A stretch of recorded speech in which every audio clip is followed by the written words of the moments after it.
গরমে কোকড়া চুলের যত্ন নেওয়াটা কিছুটা কঠিন।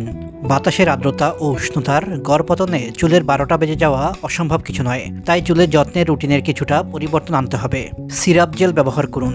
গরমে শুষ্ক চুলের যন্ত্রণা বোঝে না এমন মানুষ পাওয়া দুষ্কর। বিশেষত কোকড়া চুলে ময়শ্চারাইজার ধরে রাখাটা কঠিন। সেক্ষেত্রে সিরাপ জেল ব্যবহার করা ভালো। এতে চুলের ময়শ্চারাইজার ধরে রাখা সম্ভব হয়। 2. মাথায় নিয়ম করে সেসামে অয়েল অথবা নারিকেল তেল ব্যবহার করুন। এতে প্রাকৃতিক ইউভি ফিল্টারিং উপাদান থাকে। সেই সাথে বেশিক্ষণ রোদে থাকলে মাথায় টুপি ব্যবহার করুন। 3. সপ্তাহে অন্তত 2 থেকে 3 বার শ্যাম্পু এবং কন্ডিশনার ব্যবহার করুন। এতে আপনার স্ক্যাল্প অমসৃণ থাকবে না।